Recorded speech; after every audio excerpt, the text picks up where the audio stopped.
Welcome to the OnScript podcast, your home for world-class conversations on scripture and theology, where you get to meet some of the best in the field.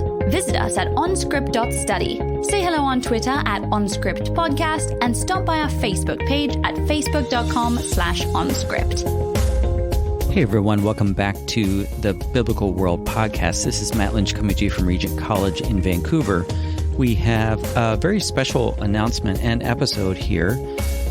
In this episode, Chris McKinney, who is a host of Biblical World, and I co-host an episode with Amy Balogh of Regis University. And Amy is not only going to be interviewed in this episode, but she's also joining the Biblical World Podcast as a co-host. So we're really thrilled to have her joining us, and she's going to bring a lot of her expertise to this podcast, and so we're excited for that. So I hope you enjoy not only this episode, but also the episodes to come with Amy as a co-host on the show. So thanks so much for listening, and welcome, Amy. Thanks to all of you who've supported us or given us reviews. If you'd like to do that, please do so. It always helps people find us and know about what we're doing here. Thanks for listening. Welcome back, Biblical World listeners. Today is a first, actually, where myself, Chris McKinney, and Matt Lynch are co-hosting a crossover podcast between OnScript and Biblical World. How you doing, Matt? I'm doing pretty well, Chris. Thanks. It's fun to do this. Yeah, it's really fun. We've been working together on these things kind of behind the scenes, so it's kind of cool to come together on this one. And we have an amazing episode today. We're joined by Amy Balogh of Regis University, and she has an amazing book, really, I would say, a bit controversial and very interesting, called Moses as an Idol. And Amy, what led you to this thesis? And maybe you could tell us a little bit about your background to where you came up with this idea. And if you want to tell us a little bit about, where you teach and what you do, that'd be great. All right. Well, that's a lot to answer as the first question, but I'll see where I can start. So I am currently the lead lecturer for the Humanities at Regis University in the School for Professional Advancement here in Denver, Colorado. And I teach broadly in religious studies, but my area of specialization is actually Hebrew Bible and Ancient Near East. So I did my Ph.D. work at the University of Denver and Iliff School of Theology in the Joint Doctoral Program, which is where I was sort of got this idea for my book, or what would become my first book. And it was really an idea that wouldn't let me go. I'd like to say that it was by choice, but it just kind of kept coming back around as being something that I needed to continue to develop. And over the years of coursework and all that stuff, I just kept getting new insights and new nuances, usually at inopportune moments. So it just kind of happened that way. So it became my dissertation, and then I revised it into a book, which was published in 2018, called Moses Among the Idols, Mediators of the Divine in the Ancient Near East. So the genesis of the project is that I was taking a class on Exodus, my first term as a PhD student. And so over the summer, I had done a lot of reading around because I figured it's the last summer for a while to read what I want. So I read a lot of stuff in Ancient Near East and came across actually the Egyptian opening of the mouth ritual. And if you were to Google that, you'd probably find all sorts of cool images of priests doing something to a coffin using what looks like a stick that kind of looks like a snake. And it's a really cool ritual. And so coming upon Exodus, I found this weird little verse. I was translating from Hebrew, which is how I noticed it, because English translations aren't done this way. And so in a couple places in Exodus 6, Moses says that he is uncircumcised of lips. And that's really weird, right? Like, that's a really weird image. And eventually God responds to this by saying, look, I've made you God to Pharaoh, and Aaron will be your prophet.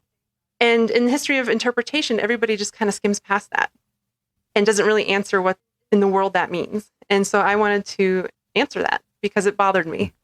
For a good 8 years, it bothered me while I worked on the project and wrote. Yeah, uncircumcised lips, that's, when you think about it, a really odd term. I think, for me, when you hear the term uncircumcised, it's so divorced from its actual grisly connotations of what it means in the context of daily life for Philistines and Israelites and all of that procedure and process.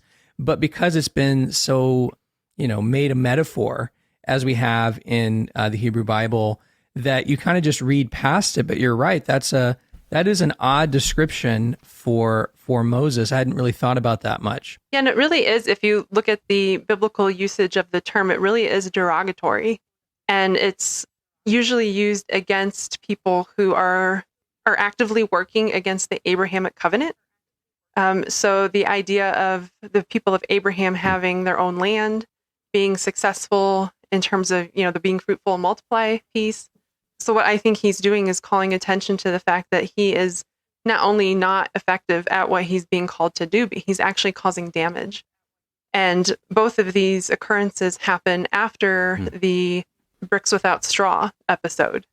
So he's really, he's hesitant in his language in the burning bush episode. I think it's 7 times where he basically tells God no, because he's not equipped or he's not properly who he should be in order to take this on.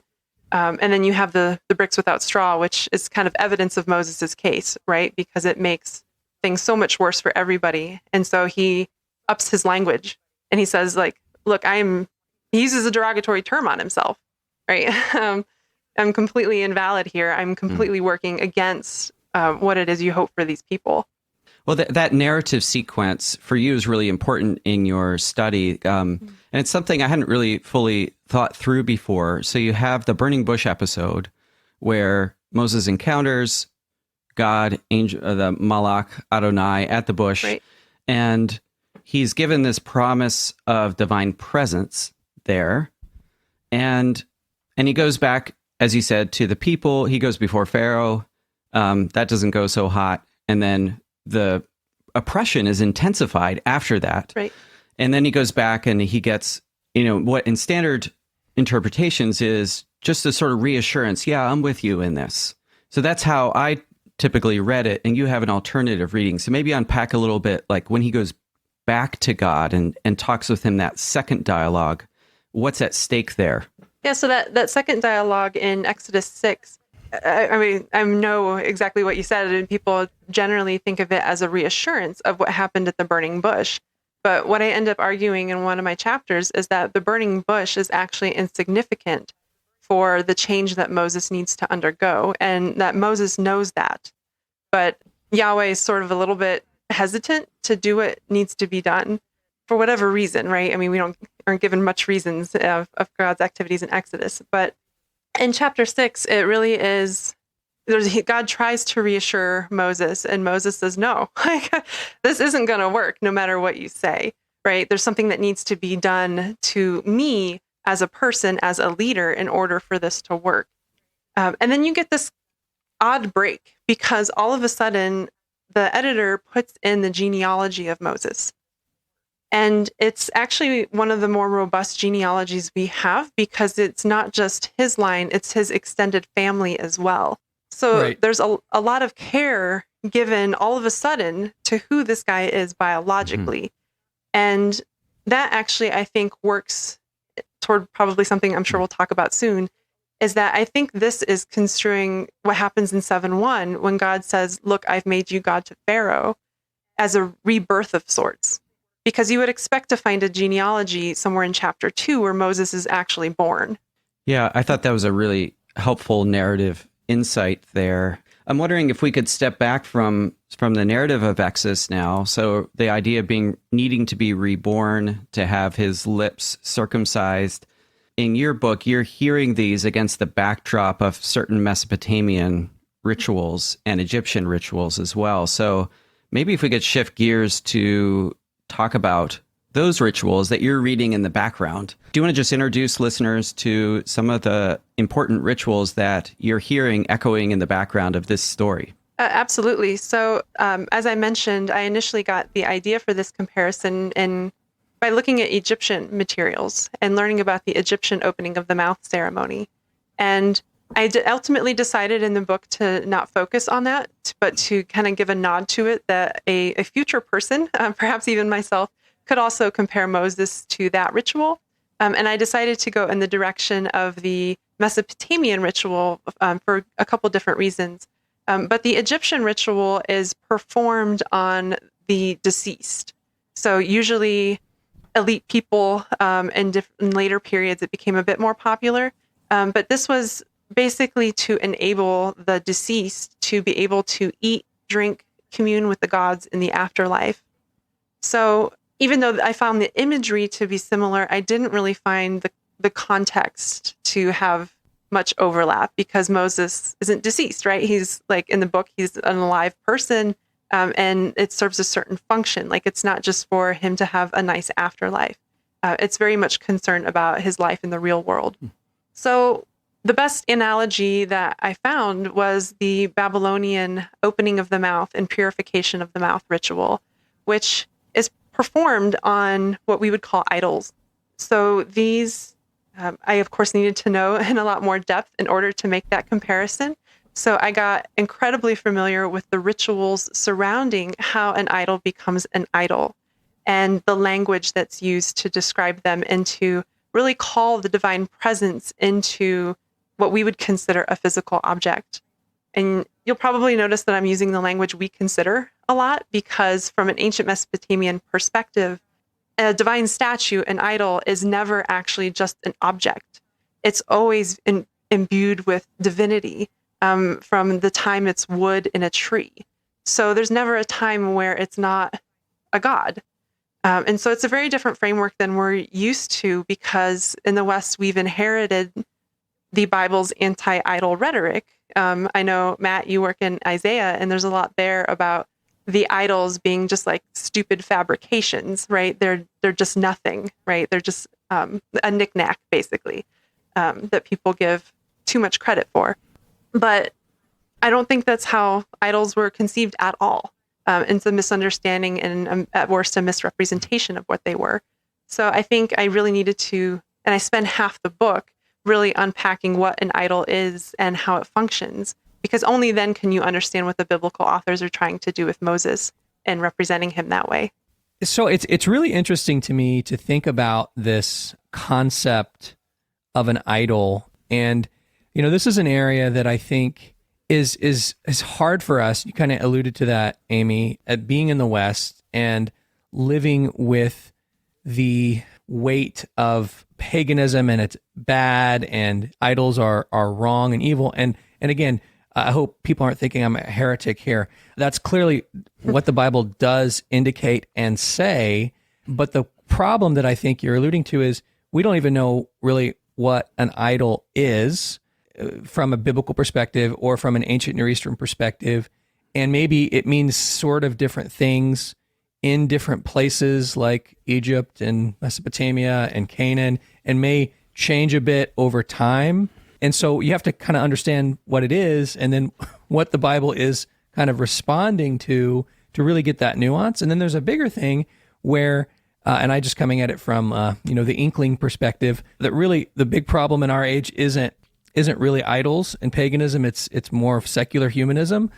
So what I really found fascinating about this entire thesis is the role myth and the way we can think about these deeper lines of thought that you could find across the board in these different ancient Near Eastern cultures. And you focused on Mesopotamia as a way of really getting behind the biblical text and thinking about it in that thought world of how they would think about and perceive these idols. And so I guess as a question, and maybe as a way of kind of enumerating more on what you just explained, do you see any differences in the way that these different ancient Near Eastern cultures think about idols? I mean, you focused on Mesopotamia, and I don't want you to take you down. Like we're not going to go to Egypt and all these other places, but are they all kind of like, is it monolithic that everyone kind of thinks these is the same, or are there differences? That's hard to answer because the information we have is so spotty. And honestly, the ritual texts that I ended up studying weren't even published until 2001. So they've been underground for who knows how long, right? And so it's one of those classic examples where because of archaeology, we now know a lot more than we did even just a few years ago. So it's really unclear as well in the ancient world who knew what, because especially when it comes to the biblical authors, because they sort of as a whole, if I could lump them all together, which I generally don't do, but they seem to not understand the rituals and incantations that are involved in making an idol. There's an art historian named Zainab Bahrani who she has, from an art historical perspective, done a lot of work on images in Mesopotamia. And she has this, I think, really important insight that the physical object is always connected to action and to word. So ritual and incantation in this case is really important to understanding the image. But you wouldn't know that unless you knew the ritual world of these folks, right? And so if the biblical authors happen to be plopped down in the middle of Babylon, which we think is the case, they would see all this stuff happening, but they wouldn't understand the entire life behind it, right? And so they're kind of working from partial information. And then whatever form of idol worship they experienced and were fighting against while in Canaan, it's also very vague, but if it's anything like the Mesopotamians, then there's something they're fighting against there too, because they're not seeing these rituals as effective. I think that's a really good point that you allude to in the lack of evidence. And also I just think it's cool when we think about why I love archaeology, why I love the study of the ancient Near East, is we can keep kind of going over the biblical text over and over again and without any new information. And that's sort of the area of biblical studies, develop new theories to interpret them. But what's great about archaeology is there's new stuff all the time. But I think what you said is we're always kind of left with these questions that have a little bit of new evidence, and we're trying to incorporate it.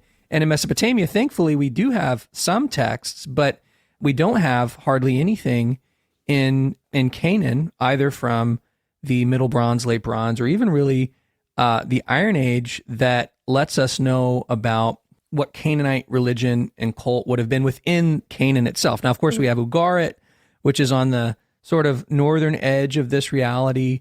And this is just something we've talked about in the podcast before, about why something like a Hatzor archive, which is sort of the holy grail for Bronze and Iron Age archaeologists excavating in Israel, why it would be so significant. Because it might have cuneiform texts written by local Canaanites that describe these types of rituals that you could then compare and contrast with what you've done in Mesopotamia. So I think on the one hand, it shows you how exciting this world is, but it also can kind of show you well, man, I wish we had more. Wish we had more information to be able to really get into it. So it's always that catch-22. Yeah, and we do have fragments of this of the Mispeh ritual from across Mesopotamia. So we know that it had a longevity of at least 2,000 years, and that it was spread around. And so you could imagine in different places it took on different flavors. And the two recensions that we have that are most complete are the Babylonian and the Nineveh ones, and their distance, the tablets themselves, not necessarily the ritual, have a distance of about 200 years between them. And the Babylonian one is almost complete. I actually had the privilege of going to the British Museum and holding it. And man, was that an experience. Cool. Yeah, and there's details about these tablets that I kind of note in the intro, but aren't really well known. It was actually the size of your hand, right? So you could imagine the priest actually holding it and referring to it while he's doing stuff. It was ergonomic, it was actually curved on one side, on the back side, so that it could fit in your palm nicely. And then the clay was I don't know what it was about the clay source, but it had almost a really subtle glittering effect. There was some kind of inclusion material that was included in the clay that was I don't know, just high quality. And so you could really see not just, the handwriting, but you could see that even the material itself was really thought through and really cared for. And yeah, it was something else. So they didn't take it lightly. So you think the scribe or the person who produced the tablet sprinkled glitter on it? No, I think it was something. I think it was a mineral that was in the clay source, because you could even see it where it was broken. That it was some high quality clay that they had somewhere. I wish I knew more about that kind of stuff. That's so I feel like somebody fascinating. needs to go test that tablet. Well, this is exactly the kind of thing that it just shows you, again, if we go back to this idea of what we have and what we don't have. Mesopotamia, for our listeners, is an absolute treasure trove of information, of texts. And we have some of those that exist in places like the British Museum and others that are these huge repositories. But its accessibility over the last century has been hit and miss. Spotty. And so it's spotty at best. But what ends up happening in like a place like Israel or Jordan, or even to a lesser extent Egypt, is you develop all these new methods, like what you just described about being able to trace where that pottery or that clay is that's going to form this tablet. We do it all the time in the archaeology of Canaan or Israel to see where the pottery is from. We can trace where its origins are through what we call petrography. Now, all we're doing is really trying to find the origins of it, where it came from, and this can help us with trade. But you could do basically the same thing if you would have researchers and the ability to access it to answer this exact question, because it is a very interesting one. Would they have chosen specific clay with a specific type of mixture to record these incantations on, to record this ritual, as opposed to just a regular administrative text? Something I never even thought about, but it's because the world of Mesopotamian archaeology is a lot less active, at least in field excavations, than it has been in other parts of the world. So it's a really interesting point. Yeah, and the issue of accessibility with this ritual goes way back too. I'm back to my work on Moses, because this was kind of I guess not really funny, but sort of funny moment where at the end of the Babylonian recension, there's actually a warning that if the uninitiated reads this, it's taboo against Marduk. And so it's kind of like, can't you put the warning in the beginning before I start reading this thing? Because it's a little unsettling, right? That this ancient god is going to come after me. It feels like something out of Poltergeist. But so that kind of like helps us understand the context of the biblical authors, right? That they couldn't have actually known this ritual, but it was a famous ritual and parts of it occurred in public. So it's not like they're sitting with these texts and deciding how they can make allusions, right, to make their argument. They're kind of understand it from a pop culture perspective, and they're coming at it from that angle. And that's if they know of it at all, right? And so there's something that they're doing but not doing there, and they're definitely not sitting down with these texts. Amy, I'm wondering if you could, just for our listeners, quickly summarize the ritual itself. Sure. So how is it that this material moves from being idol material, IDLE, to an idol, IDOL, as you put it in your book? What is that ritual transformation process like? And then I'd like to hear us move back to talk about Moses and the implications. Okay, good. So throughout this process, the idol is never called anything other than a god. It's never referred to as the statue or the wood or anything like that. And so that's something I just want to preface before I talk about the ritual itself, because it helps us, I think, understand where they're coming from. So in addition to the ritual, we have a lot of sort of surrounding texts that help us understand how idols are made. Like we do have letters between Ashurbanipal and Esarhaddon, which were both kings of Mesopotamia, to their priests and back and forth. And so we kind of understand the dialogue that happened around these. But in terms of the ritual itself, it begins in the house of the craftsman. So even within the ritual, we start off with an acknowledgement that it's a made thing, right? Nobody disputes that. In fact, the artisans are roped into the ceremony as being really an integral part of it. But the integral part is that they actually deny their involvement in its fabrication. They attribute it to the creator god Ea. And they're at some point, and it's not real, they don't really chop off their hands, but they ceremoniously use a wooden knife to chop off their hands, and then their tools are drowned in the river. So that's part of the ceremony. But it starts off in the craftsman's house, and then the specialized priest known as the Ashipu, who is, interestingly enough, also an exorcist.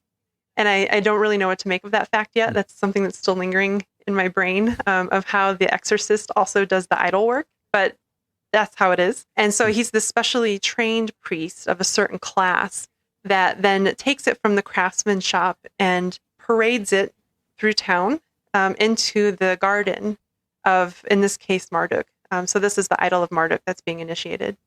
And there's a bunch of stuff that happens in the garden. The ceremony is actually carried out over 2 days, where the idol is set on a reed mat. There's a lot of reeds in this. There's a lot of plant material that's used, a lot of sacred language connected to plants. This actually launched me into another line of research where I'm looking at the sacredness of natural materials, but that's another story. So a lot of this happens in the garden, and there's a lot of nature stuff that's happening. The nighttime is the most important because there's a connection in ancient Babylonian religion with gods and the celestial realm. So nighttime is like the prime time for like divine activity.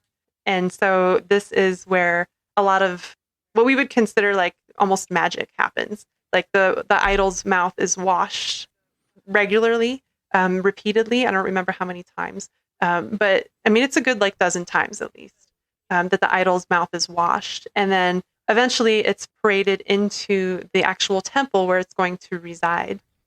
And again, like there's the opportunity that the public may have seen some of these elements, but a lot of them happen in secret. And so you have the ritual text, which is kind of connected to or encoded into incantation texts. And so you get these poetic descriptions of what's happening. And that's really where the theology comes out, is in these incantation texts.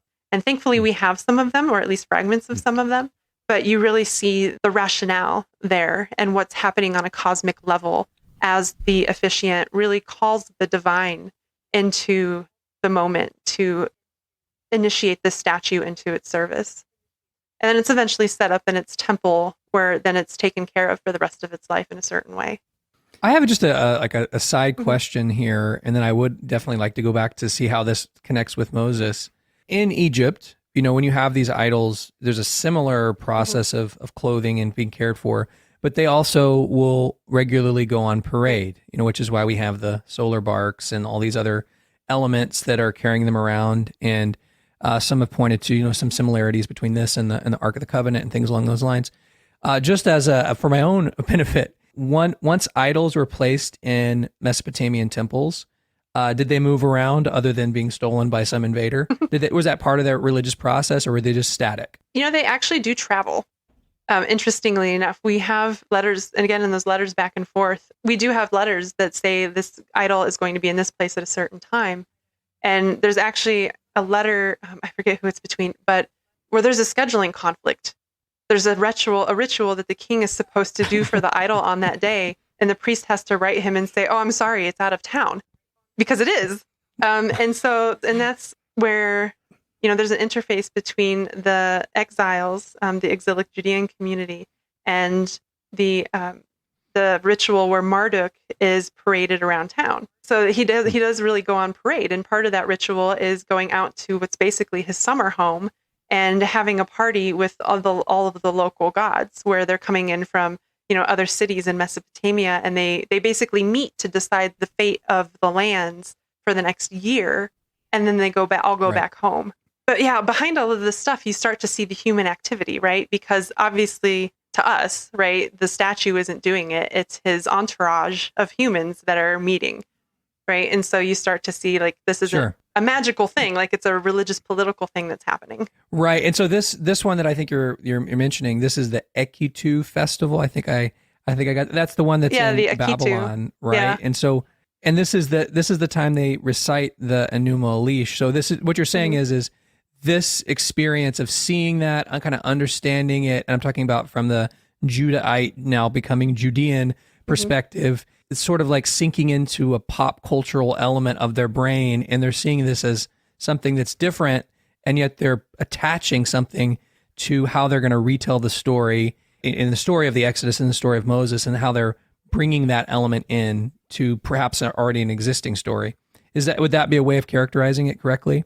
Yeah, I think, and that's something I bring up in one of my chapters, is that I think this really is the interface where Moses as idol becomes very important to the authors, some of the authors, and then redactors, and that's like a whole source critical mess that we probably won't get into.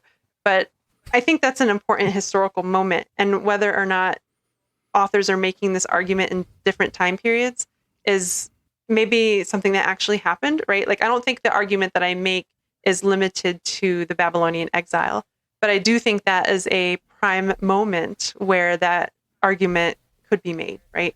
And so I really flesh that out in the book. But essentially what I think is happening is that, so the first 12 days of the month of Nisan, which is in the springtime, is the Babylonian New Year. And so it was this 12-day ritual of bringing, again, that one I mentioned, of like bringing out Marduk, letting his idol see what is going on in the city. And he basically takes it all in and he judges the city accordingly. And so there's a lot of pomp and circumstance around this, right? If you read some of the texts that describe it, there's like, jewel-laden chariots that he's put in. The priests and the king like usher him out. Like, it really is a sight to behold. Like, I have a feeling that the entire city probably shut down that day because people were wanting to see it, right? And if you look at the architecture of the city, there's a clear route that it would take every year to go out to his summer home. So everybody kind of knew this, right?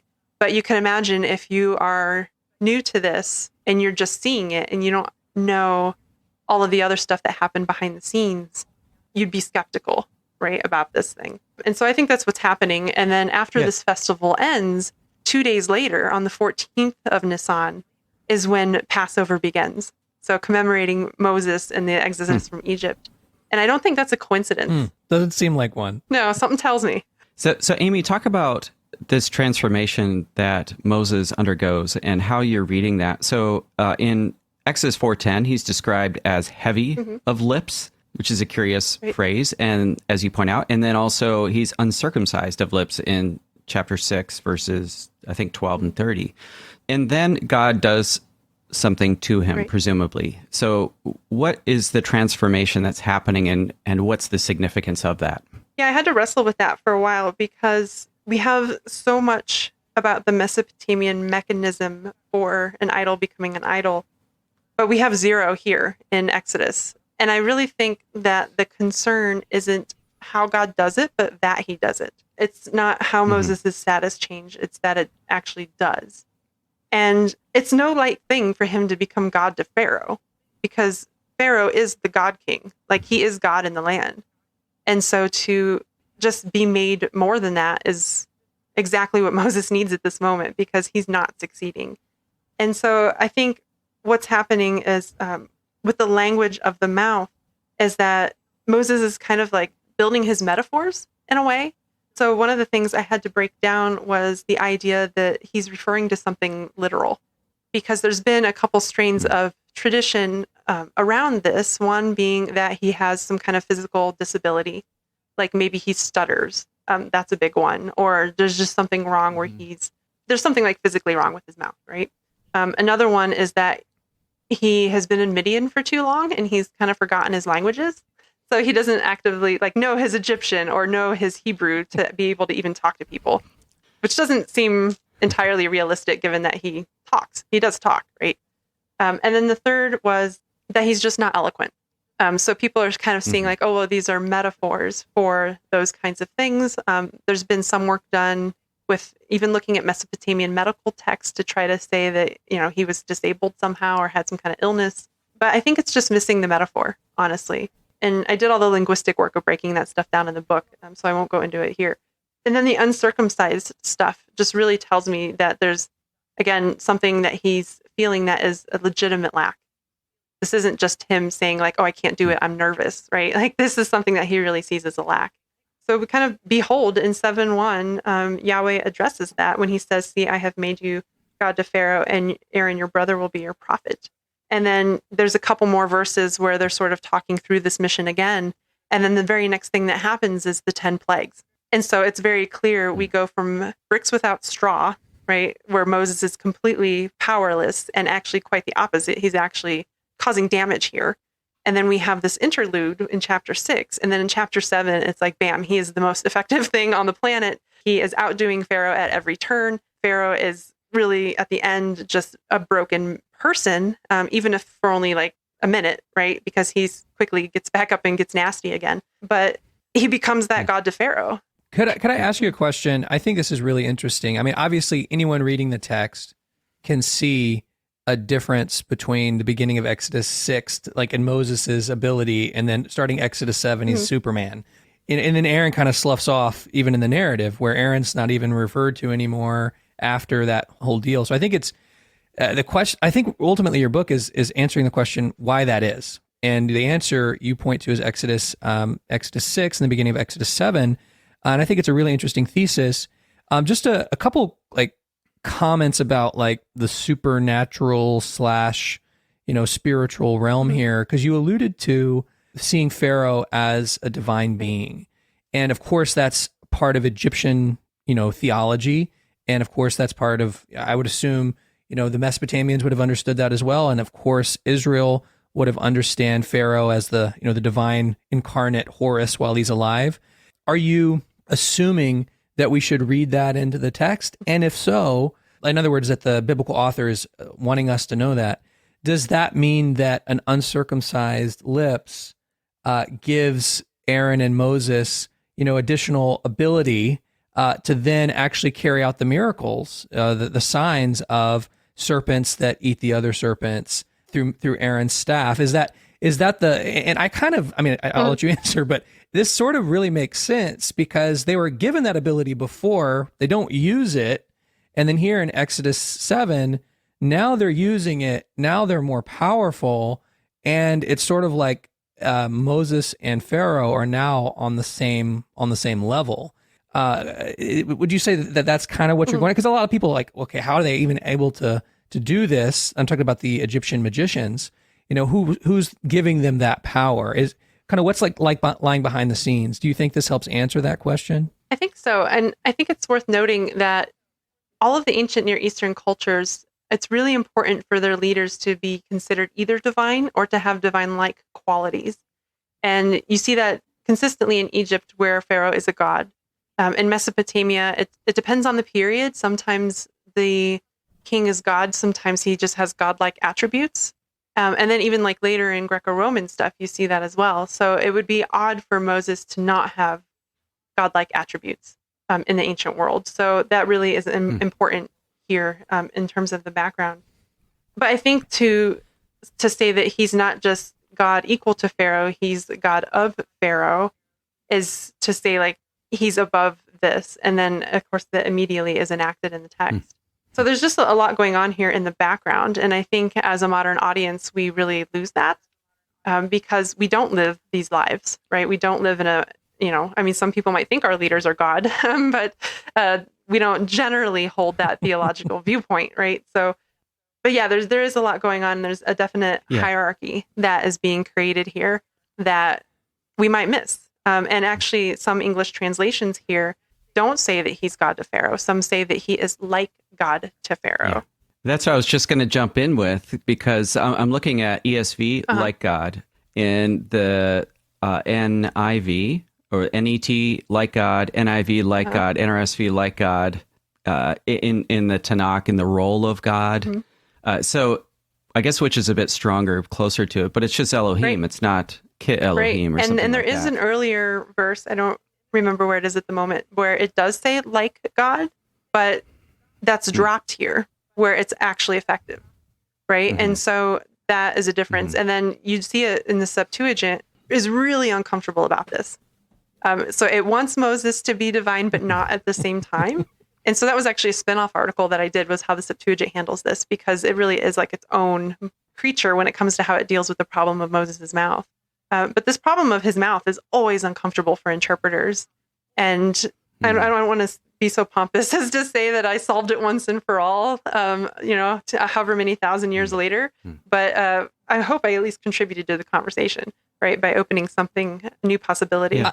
I would have one. It's a really interesting suggestion. And I often find the more you study scripture and you read over these kind of like obscure, weird things that you don't really realize they're weird until you drill down on them, that's sort of where like some of the most important elements are, whether, like Genesis 6 or, an element like this, or a little bit earlier, you have the uncircumcised bridegroom what a with weird blood thing. And all that. What a weird thing. And it's interesting to delve into this. Like one like implication is you could argue, is the Elohim one of these other divine beings, or is it Yahweh himself? And that's another thing to even think about. what I find to be so important about this theory is that it explains so much about what happens next in the story. Like I'd almost say, like, if you listener thinking this, like, am I tuning into biblical world? This sounds bizarre. Moses is an idol. I don't understand what y'all are talking about. What happens next becomes much more explainable if you have this concept. And so what I'm going to do is basically ask you a question like this.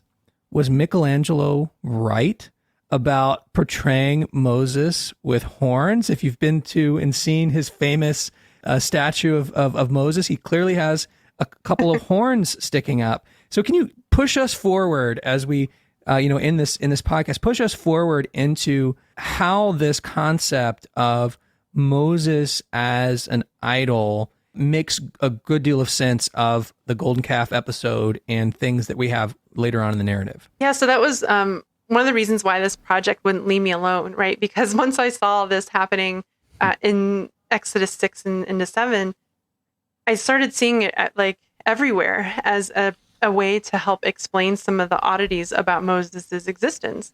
Because it isn't enough that Moses is God to Pharaoh, because that's just one little historical moment in the span of his 40 years of leadership.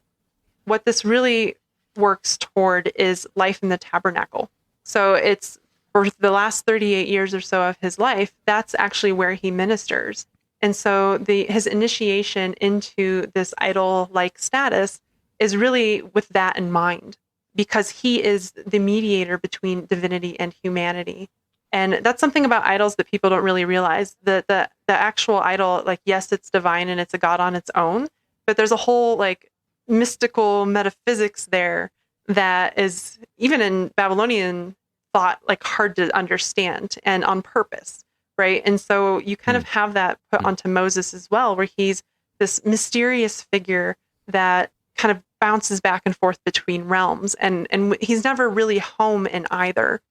And so, but I think the ancient Israelites actually recognize that, because if you read the story and you open up to the golden calf, which starts in Exodus 32, if you read those first few verses closely, what you see is that when Moses disappears on Mount Sinai and they don't know what's happened to him, their thought is not to replace him with Aaron, which we would think would make sense. Their thought is to replace him with a golden calf. And they say, these are your gods who brought you out of Egypt. That's the statement that's used there. And so obviously that goes awry, because that was the wrong thing to do, right? But they don't know that yet, because Moses hasn't come down the mountain yet. But that's their instinct. So they're seeing him in this role. And that also explains Aaron's role as the prophet of Moses, who's, God, and now he's also the prophet of this golden calf. It explains he's not going upward, he's just, changing his boss. And he seems to be fine with that. I thought that was so insightful, because, back to Exodus 32:1, the people gather together and they say, "Rise up, make an Elohim for us who will go before us. As for this Moses, the man who brought us up out of Egypt, we don't know what's become of him." So I had never read that as a response, as the golden calf as a response to the disappearance of Moses specifically. I mean, obviously I did, in the sense that he's gone, now they have to do something. But I always thought in terms of needing a clear instantiation of Yahweh among them. Now, what do you do with the fact that they hold a festival to Yahweh around this calf? So I think that's where I think they see the calf as replacing Moses. I don't think they think Yahweh has gone away, because if the theophany is proof of anything, it's that he's still on that mountain, right? And so, but they need that mediator to know what to do, because otherwise they're just sitting there. So they're kind of getting impatient with that. And then when Yahweh later reintroduces Moses, he uses the same language that the people use here to say, "These are your gods." And so there really is that sort of linguistic connection where he's like, "Nope, actually Moses is, your God. He's the one that brought you out of Egypt." And then, of course, the whole scene ends when, Moses, he goes back up the mountain because he's very upset. I think that's why he's so upset, because he's taking it personally. And he does a lot of things there without consulting with Yahweh. He kills, or has I think it's 3,000 people killed. He grinds the statue to dust, mixes it with water, and makes them drink it. like internalizing their indiscretion, right? That's a lot of time to be angry, right? That's a lot of time to talk yourself out of things and to calm down. But he doesn't that entire time, right? You would think that as you're grinding metal, you would kind of like come to your senses, but he doesn't, right? So he's livid. And so he goes back up the mountain and asks for intercession, and he gets it. But when he comes down, that's when he has these horns. Most translations have rays of light or something about light, but linguistically, it's far more likely actually to be horns. So that image, I think, is important. Again, if you were to take it out of context, that's a really uncomfortable image, right? But if you look at it in context, this is at the end of this essential fight against a golden calf.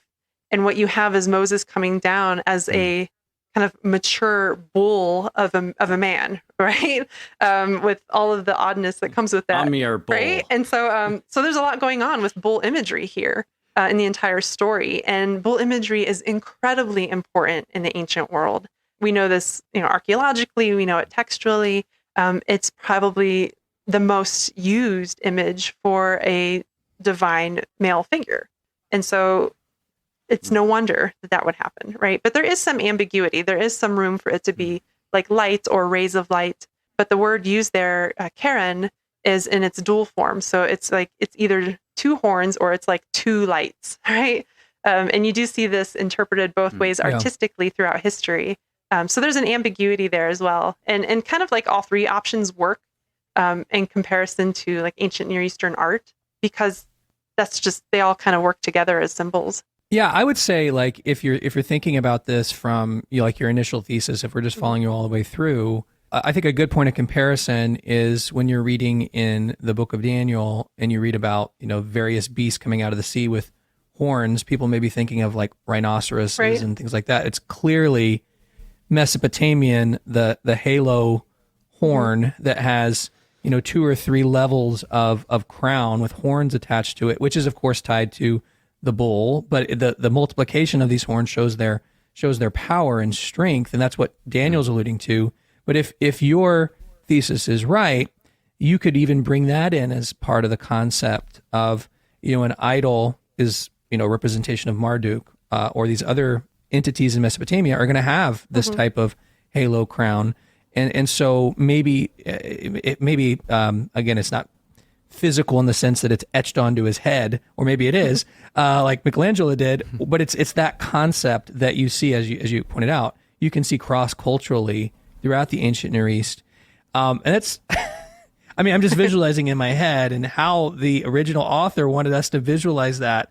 It has a wide variety of, what's on his head, what's going on, and maybe that kind of mystical element is kind of the point. And cool. And also within the Bible, like Yahweh is described several times as being a bull and as having horns. And even his anger is, the idiom for anger is the heat of his nostril. So you think of pulling that as like it's a raging bull imagery, and it's throughout the Bible. And so even within the Bible, it works, because what I think is happening there, and whether you read it as metaphorical or not, what I think is happening is it's drawing an analogy between Moses and the thing he represents, which is Yahweh. What is also interesting about this is that if you continue reading that pericope, which is Exodus 34, 29 through 35, the people actually, when they first see him, they like run away. And then they have to like kind of slowly come back. And he wears a veil over his face whenever he is around humans. And he only ever takes it off when he's in conversation with Yahweh. And I think that's really interesting part of this as well, because it really shows that whatever his life is now, it is not what we would consider a normal life of a leader. He's completely alienated from his people in that way. Even though he is among them, he's always like kind of working with them. They can never even see his face anymore. He can only fully be revealed with Yahweh. And the implications are, when he's most of the time from here on out talking with Yahweh, it's in this throne tent where you go into God's throne, which has no idol or image of God, and he's in that place. The thing that's really odd about the tabernacle is it's missing the thing that temples and tabernacles have, was the idol. And so this adds in an element that, if you're right, would be missing in that Moses is, if he is the image of Yahweh, at least incarnate in his lifetime, that really makes this very interesting. And I would say, just in the bigger picture, and we don't have time to go into this, but it also probably tells us a little bit about, if we go all the way back to what it even means to be made, in the image of God, and how this whole concept works. And so I think that's what is so fascinating about this, is it not only helps us understand this immediate story a bit better, because we're looking closer at the sources from the ancient Near East and Israel's reception of them and how they would have applied them, but it then causes us to look at the wider story and what the implications are.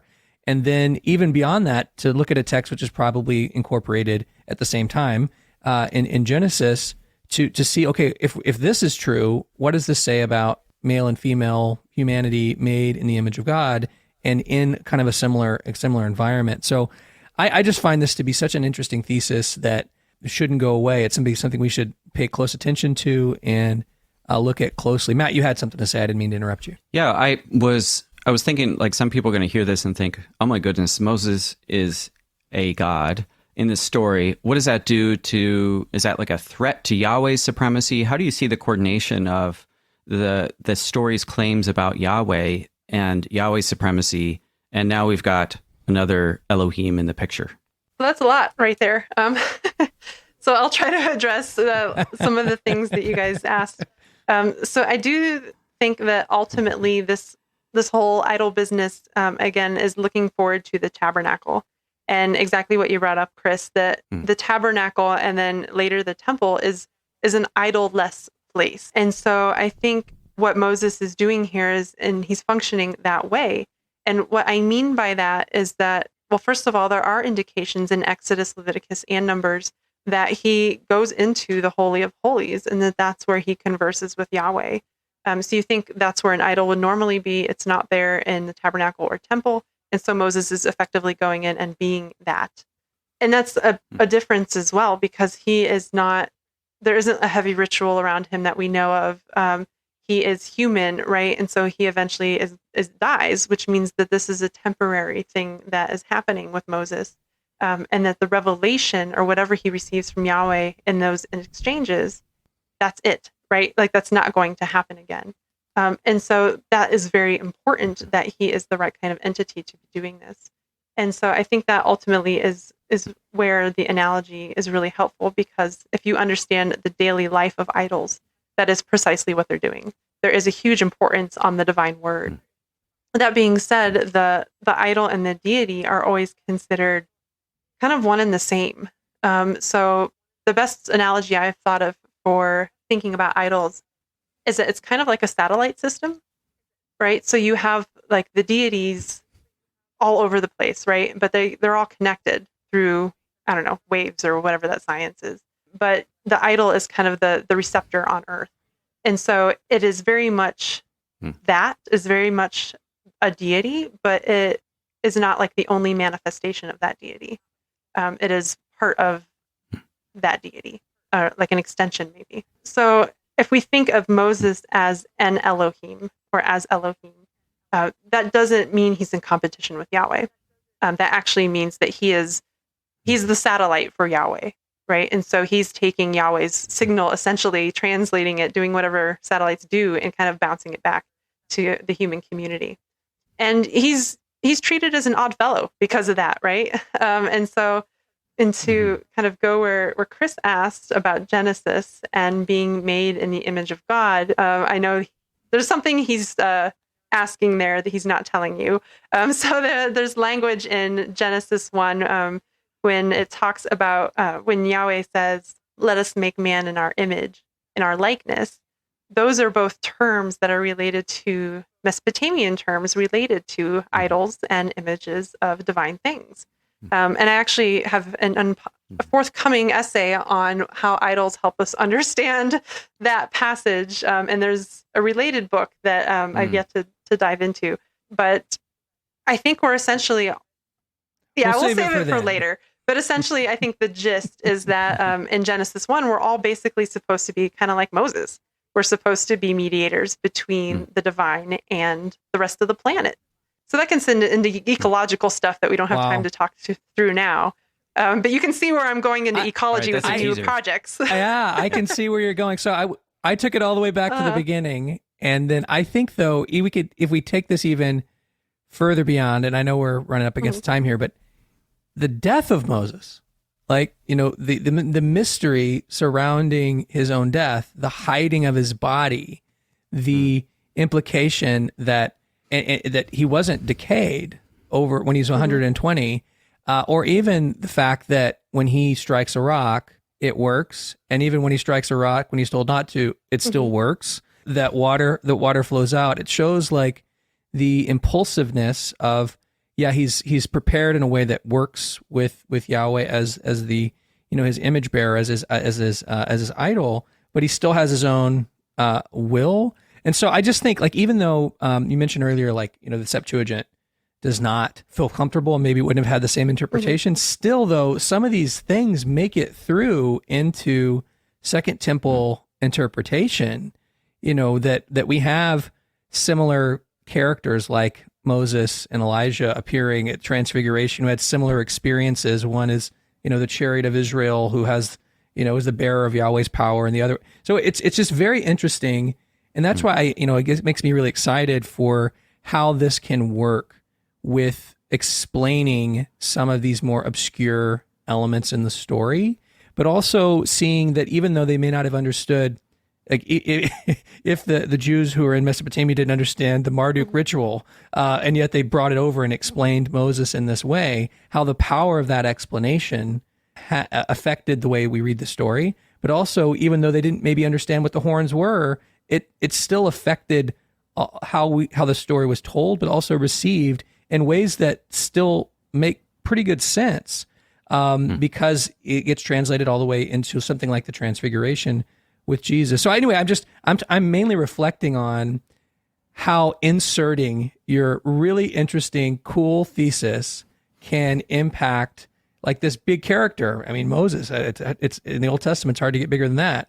And then how that's reflected in throughout the Second Temple, and especially the New Testament. So, really fascinating stuff. Thank you. And I have to say, his death, I think, is one of the more moving pieces of Scripture, because if you think through it and do a really slow reading of it and think about his life, like, and what it entailed for him to be in service to this deity, just the idea of, the deity leading him up to where he can see the promised land. And, Moses just kind of dies in the presence of Yahweh. And how beautiful is that, man? Like, this one guy that he could be himself with for his entire life. He finally comes to maturation under Yahweh's wing, spends 38 years doing this tabernacle stuff where he can only fully be himself in there with that one entity, right? Being alien to all of the humans around him, but yet being connected to them at the same time, and just to have this beautiful death, right? I mean, it doesn't get any more beautiful than a mountaintop with Yahweh by your side. And then it's not even quite clear who buries him, because the place is unknown. There's maybe some allusion to the idea that maybe even Yahweh buries him, which is, of course, a very tender thing to do. So it's full of, like, even though it's punishment, right? Even though, like, it's like he's not allowed to go into the land, it still has probably the most beauty to it as it possibly could. It's like the best punishment on earth, right? To have to die with Yahweh by your side. So it's really interesting you say that, because one of the hot takes in the Second Temple period of where the Ark of the Covenant is buried is in a cave on Mount Nebo where Moses died. So, I mean, that's in Second Maccabees. Like, they're thinking they're trying to bring it back because there's something mysterious that happened at that moment in time. Right. And the fact that we don't know where he's buried, I think, is really important, because it means that he can't be venerated, right? There's no place to go to praise Moses for doing this. And so I think that's one of the really important, it's a parallel to the Mesopotamian life of idols, because idols, we're not clear what this means, but they actually can die. They can be broken, they can be injured, like they can effectively die. And the way that they're buried is that they're essentially wrapped up properly and ceremoniously dropped in the river. So technically their burial is not known either, because who knows what happens to something once you drop it in a river.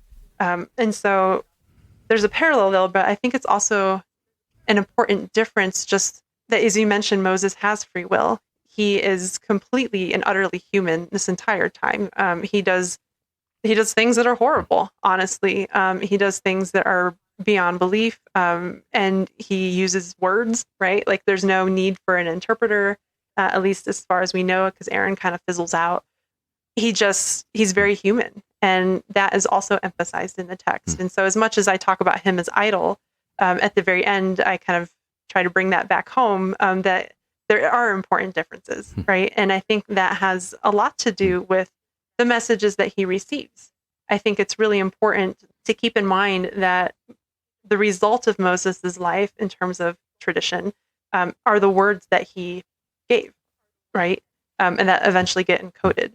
And so that, I think, is where it's important, because ultimately it's looking to the tabernacle, but the result of his life in the tabernacle is what we would consider Torah. And so effectively this becomes an argument for Torah, because it's a once and forever thing. And only one special kind of guy could do this. Yeah, well, Amy, thank you so much for taking the time to do this crossover episode with OnScript and Biblical World podcasts. Chris, it's been fun co-hosting with you. And I encourage people to check out Amy's book, Moses Among the Idols, Mediators of the Divine in the Ancient Near East. So thanks so much, Amy. Thank you. You've been listening to OnScript, delectable conversations on scripture and theology. If this episode has brought you inner peace or lit your biblical fire, please consider a small donation of just $2 or $5 per month. Information on how to donate can be found at onscript.study/donate.